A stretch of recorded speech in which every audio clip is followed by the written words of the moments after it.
Mesdames et messieurs, bonjour. Vous êtes sur l'élan africain et vous avez bien raison.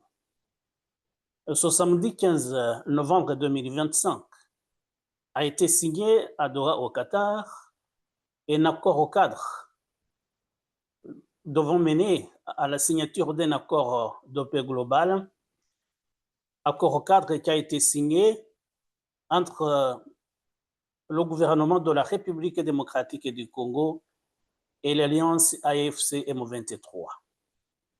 C'est un accord cadre. Cela veut dire un accord qui fixe les grandes lignes que doivent comporter les accords globaux qui seront signés, on ne sait pas quand, mais disons dans les tout prochains mois ou les prochaines semaines. On ne sait pas encore. Comme le soulignent les partis, différentes parties d'ailleurs, que ce soit le gouvernement congolais, que ce soit l'Alliance AFC M23, que ce soit les facilitateurs, les médiateurs qataris et américains, c'est un accord qui interviendra, on ne sait pas quand, puisque les différentes parties disent que cela va prendre un certain temps. Et c'est d'ailleurs ce qu'est en train d'expliquer ici le représentant de la FC M23, Benjamin Bonima. Nous venons de signer un accord cadre de Doha, un accord cadre bilatéral entre le gouvernement de la République démocratique du Congo et l'AFC M23. Cet accord que nous venons de signer contient 8 protocoles qui englobent les causes profondes des conflits.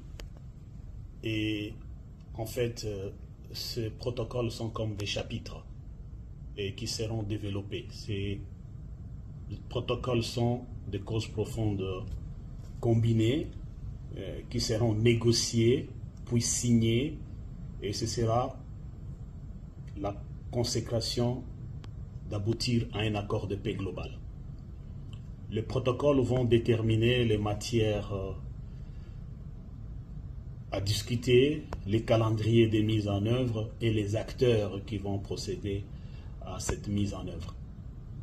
Dans cet accord cadre signé, il n'est assorti aucune clause contraignante, c'est-à-dire il n'y aura ni modification de la situation sur le terrain, ni aucune activité quelconque jusqu'à ce que le protocole soit débattu, négocié, discuté l'un après l'autre jusqu'à la conclusion finale d'un accord global de paix. Donc notre population peut patienter, le chemin est encore long. Nous saisissons l'occasion pour remercier le président américain Donald Trump et les États-Unis, mais aussi l'émir du Qatar et le Qatar qui a parrainé ces pourparlers, qui en fait qui vient nous franchir une phase importante dans la résolution pacifique des conflits dans notre pays. L'accord cadre qui a été signé comporte 8 chapitres. J'utilise le mot chapitre parce que c'est le mot qu'a utilisé son membre de l'AFC M23, Benjamin Bonima. Premier point, mécanisme de surveillance et de vérification du cessez-le-feu. Ce premier point a été déjà signé entre les deux parties. Deuxième point, mécanisme d'échange de prisonniers. Cela a été également signé. 3, couloir d'accès humanitaire. 4, retour des personnes déplacées et des réfugiés. 5, désarmement, démobilisation et réintégration. 6, justice transitionnelle et réconciliation. 7, réaffirmation de l'autorité de l'État. 8, relance économique des communautés touchées par la guerre. On comprend justement que ces 8 points doivent être discutés de façon détaillée par l'Alliance du fleuve Congo et le gouvernement de la République démocratique du Congo. Comme je le disais tout à l'heure, les deux premiers points ont déjà été signés. Il y a eu des accords qui ont été signés. Ça veut dire qu'il y a 6 autres chapitres qui sont encore en cours de discussion. Et comme nous l'apprenons, les discussions, les difficultés surtout concernent à ce que les deux parties ont appelé le retour de l'autorité de l'État dans les zones contrôlées par la rébellion. C'est justement un point sensible, que ce soit pour la République démocratique du Congo, côté gouvernement, que ce soit pour la rébellion de la FCM 23. Donc, ce sont des discussions, comme ils disent, très franches, mais également qui suscitent beaucoup de malentendus. Puisque surtout pour le retour de la paix dans les zones contrôlées par les rebelles, le gouvernement aimerait bien évidemment que tous les territoires contrôlés reviennent sous l'autorité de l'État. Mais alors, si ces territoires doivent revenir sous l'autorité de l'État, que deviennent les autorités de fait maintenant qui ont été nommées par la rébellion de la FCM 23? On comprend que ce sont des discussions difficiles et il faudrait bien entendu que chaque partie puisse faire certaines concessions. Ça se passe toujours comme cela dans toutes les négociations. Donc, il y a des concessions qui doivent être faites et cela, pour l'instant, reste très, très difficile puisque c'était un sujet très sensible. Mais ce que je disais, c'est que les deux premiers points, le point qui concerne le mécanisme de vérification du cessez-le-feu et le point qui concerne l'échange des prisonniers, ce sont des points qui ont été conclus et les deux parties, normalement, devraient les mettre en application. Or, justement, sur le terrain, ce que nous apprenons, c'est que les différentes parties aiguisent plutôt les armes. Les combats ne se sont pas arrêtés, malgré la signature de cet accord, de ce protocole relatif au mécanisme de vérification du cessez-le-feu, puisque normalement, les deux parties ont convenu d'observer une certaine trêve. Ça veut dire de mettre en place un cessez-le-feu permanent. Mais nous le suivons sur différents médias. Les combats se poursuivent au nord et au sud du Kivu. Les combats ne se sont pas arrêtés malgré la signature de cet accord. Alors, d'où la question que tout le monde doit se poser maintenant. À quoi bon signer les accords si ils ne seront pas appliqués? On a signé un accord visant le rétablissement d'un cessez-le-feu. Et malgré cela, les combats se poursuivent. Vous entendez surtout, par exemple, dans le sud du Kivu, où la rébellion du M23 aimerait conquérir la ville d'Uvira, farouchement défendue par l'armée gouvernementale et ses alliés, l'armée burundaise et les combattants Wazalendo. Donc la question qu'on se pose, à quoi bon signer les accords si ces accords ne seront jamais mis en application? On attendra voir, peut-être la situation va évoluer, mais jusqu'à présent, évidemment, la situation sur le terrain reste très compliquée. Les gens continuent de souffrir, les gens meurent, les gens se déplacent, et bien évidemment, ceux qui restent en place mènent une vie très, très difficile et due à la guerre. Quand on est dans des zones de combat, cela se comprend, il y a toujours des difficultés, surtout que la vie ne peut pas être comme celle des gens qui vivent dans les zones qui connaissent la paix. Voilà, et donc c'est très compliqué, et puis après, on continuera de suivre la situation peut-être, puisque les deux parties se sont engagées à Doha à faire des efforts pour le retour définitif de la paix. Voilà. Mais pour le gouvernement congolais, justement, le retour de la paix ne sera possible que quand l'armée rwandaise aura quitté le territoire congolais. Et justement, c'est un autre cadre de discussion entre le gouvernement rwandais et le gouvernement de la République démocratique du Congo. Vous le savez, les pourparlers se déroulent actuellement à Washington. À Washington, on pense d'ailleurs que ces prochains jours, comme nous l'apprenons, le président Félix Tshisekedi et le président Paul Kagame doivent se rencontrer à Washington pour la signature d'un accord de paix. Un accord économique aussi et un accord de paix. Mais le gouvernement congolais insiste sur le fait que l'armée rwandaise doit d'abord quitter le territoire congolais. L'armée rwandaise ne reconnaît pas disposer de contingents militaires à l'est de la République démocratique du Congo, mais de toutes les façons, cela doit se négocier. On a compris d'ailleurs dernièrement, c'était dans le cadre d'une rencontre des hauts dirigeants du pays réunis au sein de ce qu'ils appellent Unity Club. Le président Paul Kagame a indiqué en passant, mais quand même tout le monde l'a compris, que les négociations de Washington comportent des manigances.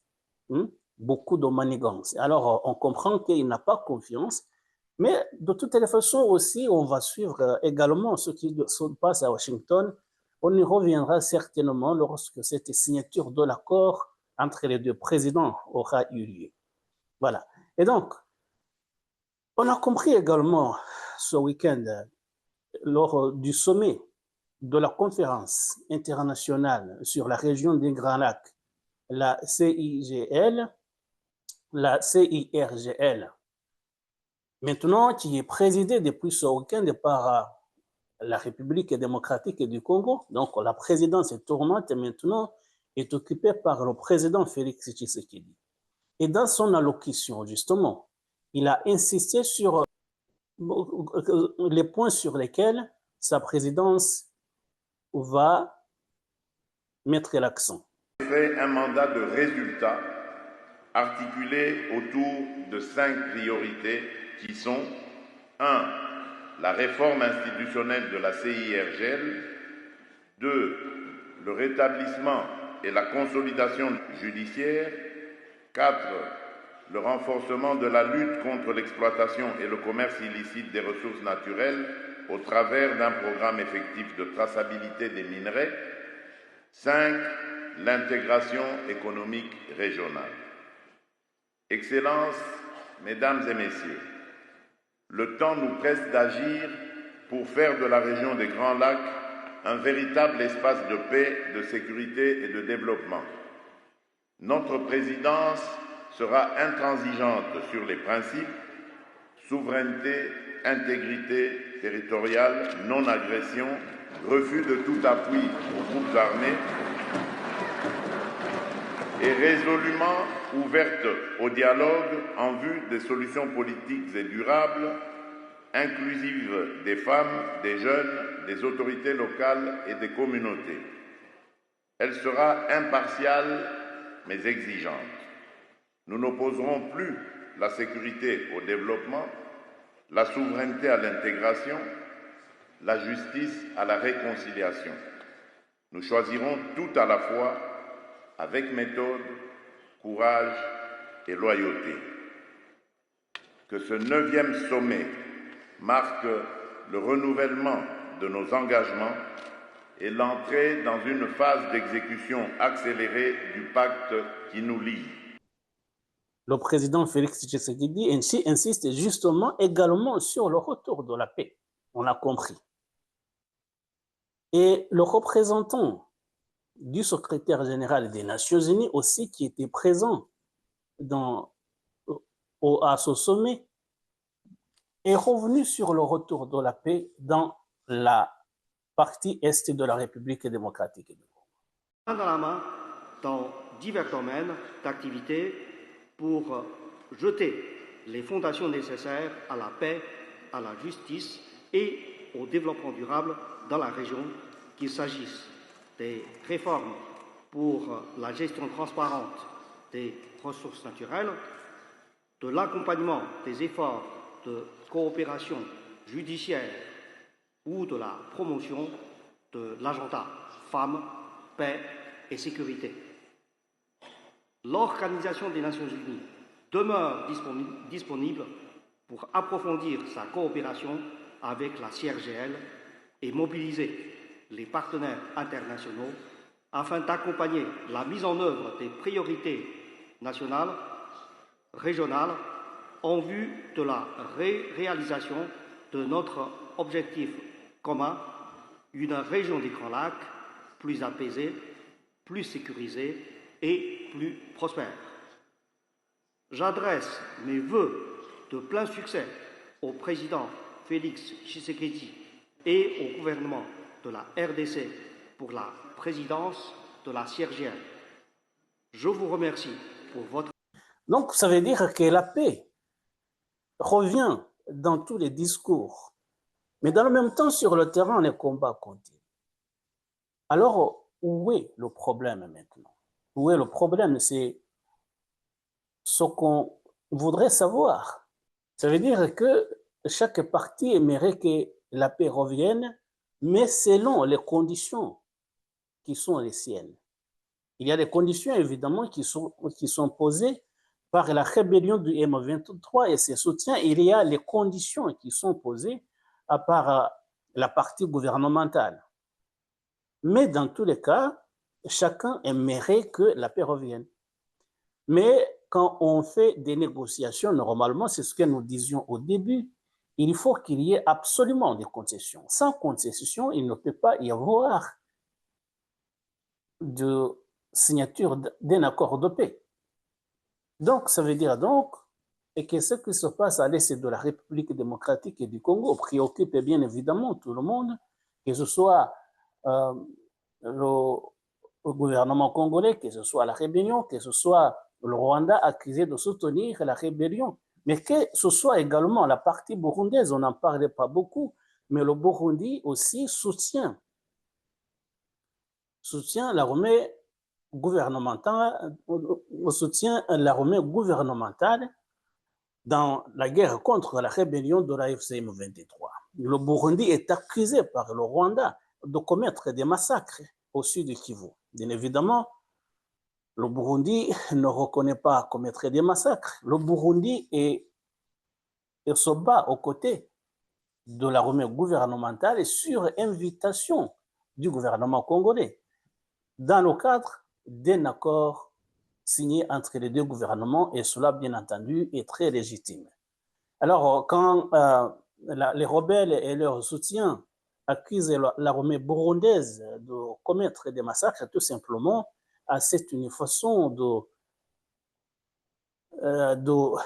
décourager le gouvernement burundais en vue qu'il retire ses combattants du territoire congolais. Mais encore une fois, je le répète, le Burundi est sur le territoire de la République démocratique du Congo dans le cadre d'un accord signé entre les deux gouvernements, et d'autres pays ne doivent pas s'ingérer dans ces accords, puisque, bien entendu, cela suit les conventions internationales. Voilà. Nous voulions revenir aujourd'hui sur cette signature d'un accord au cadre entre les deux parties, signature qui a eu lieu à Doha au Qatar. Nous avons vu les uns et les autres.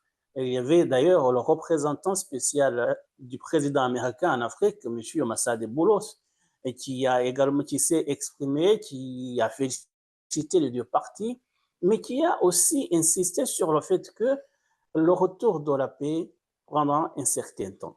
Donc, ce qu'il faut retenir de cette signature de l'accord de paix, nous avons suivi au début le représentant de l'alliance AFC M23, Benjamin Bonima, qui disait que cela va prendre du temps. Donc, ça veut dire qu'il y a des points de discussion sur lesquels les deux parties ne sont pas du tout d'accord. Il faudra qu'on y aille point par point, avec l'aide bien évidemment des facilitateurs, que ce soit les Qataris, que ce soit les Américains. Mais dans tous les cas, ce qu'on souhaite et ce que nous espérons, c'est que d'ici les tout prochains jours, disons l'année prochaine, puisque peut-être avant la fin de cette année, cela ne pourra pas se faire, mais on espère réellement que dans cette partie est de la République démocratique du Congo, qu'on puisse connaître la paix véritable, que les armes se taisent et que, bien évidemment, il y ait une véritable réconciliation pour une paix durable. Et voilà, c'est notre souhait. On espère que les efforts des uns et des autres pourront aboutir. Et voilà, mesdames et messieurs, merci de nous avoir prêté attention et à très bientôt pour d'autres sujets.